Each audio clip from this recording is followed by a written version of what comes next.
পারমাণবিক বোমা অর্জনের ক্ষেত্রে পাকিস্তানের ভাগ্য এত বেশি সহায়ক ছিল, যা অন্য কোনো দেশের ক্ষেত্রে ন্যূনতম ছিল না। পাকিস্তানের পারমাণবিক বোমার স্বপ্ন বুনন হয় 1970-এর দশকে। জুলফিকার আলী ভুট্টোর উদ্যোগে প্রোগ্রামের ভিত্তিপ্রস্তর স্থাপন করেন তিনি। 1972 সালের 24 জানুয়ারি ভুট্টো মুলতানের একটি গোপন মিটিংয়ে পাকিস্তানের শীর্ষ বিজ্ঞানীদের ডেকে নেন এবং নিউক্লিয়ার ওয়েপন্স প্রোগ্রাম শুরু করার নির্দেশ দেন। তিনি দীর্ঘদিন ধরে চিন্তা করেছিলেন যে নিউক্লিয়ার শক্তি অর্জনের। ভুট্টোর বিখ্যাত ডায়লগ, আমরা ঘাস খাবো, এমনকি ক্ষুধার্ত থাকবো, কিন্তু নিজেদের নিউক্লিয়ার বোমা বানাবো। আমাদের অন্য কোনো চয়েস নেই। এই মিটিংয়ে ভুট্টো পাকিস্তানের অ্যাটমিক এনার্জি কমিশন পিএইসি চেয়ারম্যান মুনির আহমেদ খানকে দায়িত্ব দেন। 1976 সালের মধ্যেই সম্ভাব্য সকল অ্যাসাইনমেন্ট শেষ করার সময়সীমা নির্ধারণ করেন। ডক্টর আব্দুল হামিদ খান, যাকে বলা হয় থাকে father of Pakistan nuclear bomb, 1970-এর দশকে নেদারল্যান্ডের ইউরনকো কোম্পানিতে কাজ করতে গিয়ে সেখানে গোপনে সেন্ট্রিফিউজ টেকনোলজি আয়ত্ত করেন, যা ইউরেনিয়াম এনরিচমেন্টের মূল চাবিকাঠি। এই টেকনোলজি নিয়ে ফিরে এসে খান 1976 সালে কাহুটা রিসার্চ ল্যাবরেটরিজ KRL স্থাপন করেন, যা রাওয়ালপিন্ডির কাছে একটি দুর্গম জায়গা, ভারতের সীমান্তের খুব কাছে। এখানে ইউরেনিয়াম সমৃদ্ধ করা হতো, যা বোম তৈরির মূল উপাদান। কিন্তু এই লোকেশনটা ছিল ভয়ঙ্কর রিস্কি, কারণ ভারতীয় এয়ারফোর্সের নাগালের মধ্যে। কাহুটা ছিল পাকিস্তানের অ্যাকিলিস হিল। ভারতীয় গোয়েন্দা সংস্থা র কিভাবে এই গোপন ইউরেনিয়াম সমৃদ্ধকরণের কথা জানতে পারল? 1970-এর শেষ ভাগে, বিশেষ করে 1977 সালের সেপ্টেম্বর মাসে র পাকিস্তানের উত্তর-পশ্চিম দিক থেকে গোপন নিউক্লিয়ার ইকুইপমেন্ট কিনা নিয়ে বিস্তারিত রিপোর্ট করে। যেমন, প্লুটোনিয়াম টেকনোলজির জন্য $11 মিলিয়ন খরচ। আব্দুল কাদের খানের নেদারল্যান্ড থেকে সেন্ট্রিফিউজ ডিজাইনের হাতানোর খবর 1979 সালে জার্মান ব্রডকাস্টার ZDF এর ডকুমেন্টারিতে প্রকাশ করা হয়, যা রকে আরও সতর্ক করে। এছাড়াও 1978 সালে ফরাসি কূটনীতিকরা কাহুটার কনস্ট্রাকশন সাইটের ফটো তুলে ইউএস এবং ভারতীয় গোয়েন্দাদের সঙ্গে শেয়ার করেন, যা সন্দেহকে নিশ্চিত করে। র গোপনে ঢুকে পড়ে গুরুত্বপূর্ণ তথ্য হাতিয়ে নেয়, যেমন কাহুটা ইসলামাবাদ এবং সেহালাকে সেন্ট্রিফিউজ ট্রায়াঙ্গল হিসেবে চিহ্নিত করে। আরেকটি কাহিনী আছে, র পাকিস্তানের টপ সায়েন্টিস্টদের দীর্ঘদিন ধরে নজরে রাখা শুরু করে। কাহুটার বিষয়ে নজরে আসলে তারা এখানে জোর নজরদারি চালায়। নিউক্লিয়ার সায়েন্টিস্টরা যেখানে চুল কাটাতে যেত, সেখানকার সেলুন থেকে তাদের চুল সংগ্রহ করে। পরে ল্যাবে তাদের চুলে অতিরিক্ত তেজস্ক্রিয়তা দেখে তারা এই সিদ্ধান্তে উপনীত হয় যে পাকিস্তান পারমাণবিক বোমা অর্জনের চেষ্টা করছে। ভারত মিলিটারি অ্যাটাকের প্ল্যান করে, কিন্তু এখানে আসে প্রথম বড় টুইস্ট। ভারতের প্রধানমন্ত্রী মোরারজি দেশাই 1979 সালে দেশাই পাকিস্তানের প্রেসিডেন্ট জিয়াউল হককে ফোন করে রয়ের কার্যক্রম সম্পর্কে জানিয়ে দেন। পাকিস্তানি সেনারা তড়িঘড়ি করে অভিযান চালিয়ে র এর এজেন্টদের ধরে ফেলে।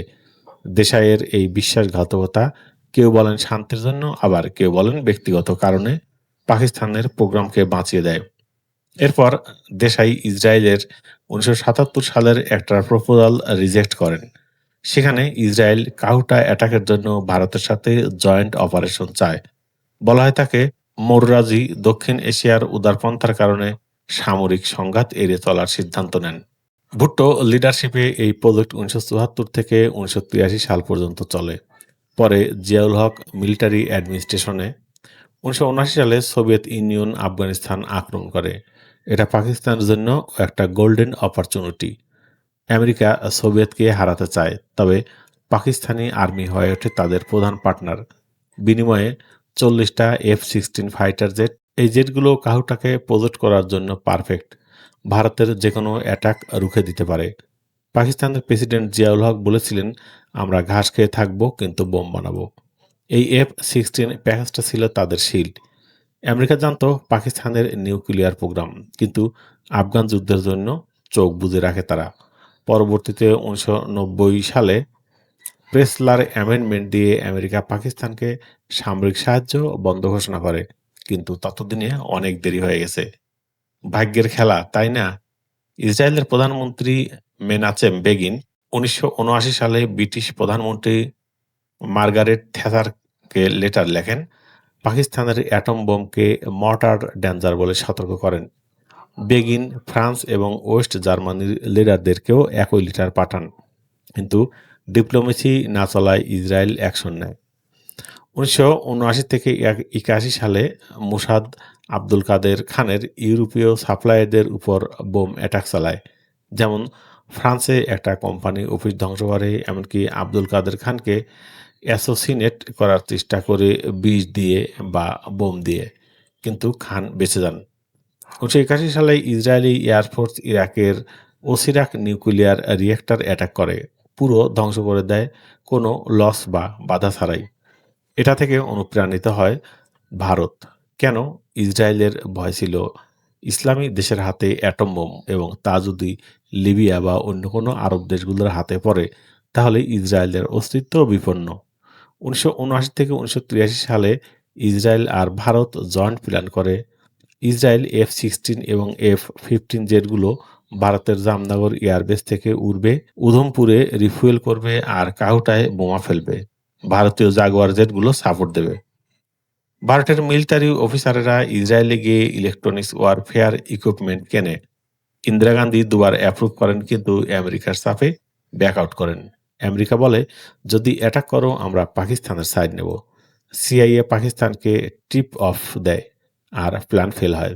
ইন্দিরা বলেছিলেন, আমরা চাই না যুদ্ধ, কিন্তু প্রস্তুত আছি, কিন্তু শেষমেশ পিছু হটেন। পরবর্তীতে ১৯৮৭ সালে ভারতের army chief general Krishnaswamy Sundarji operation Brasstacks দিয়ে পাকিস্তানের সাথে যুদ্ধ শুরু করার চেষ্টা করেন, যাতে কাহুটা অ্যাটাক করা যায়, কিন্তু আবার আমেরিকার চাপে থেমে যায়। ১৯৯৮ সালে এর বিজয় এবং long term effects Indira Gandhi হত্যার পর ১৯৮৪ সালে ভারতের অন্য যে কোনো সরকার আর এই পথে যায়নি। রাজীব গান্ধীর সময়েও চেষ্টা করা হয়, কিন্তু আমেরিকা আর পাকিস্তানের F-16 এর ভয়ে থেমে যায়। অবশেষে ১৯৯৮ সালে পাকিস্তান নিউক্লিয়ার টেস্ট করে সাগাই-১। বিশ্ব অবাক, কিন্তু পাকিস্তানের স্বপ্ন পূরণ হয়। এরপর ১৯৯১ সালে Bharat Pakistan nuclear facilities attack না করার এগ্রিমেন্ট সাইন করে।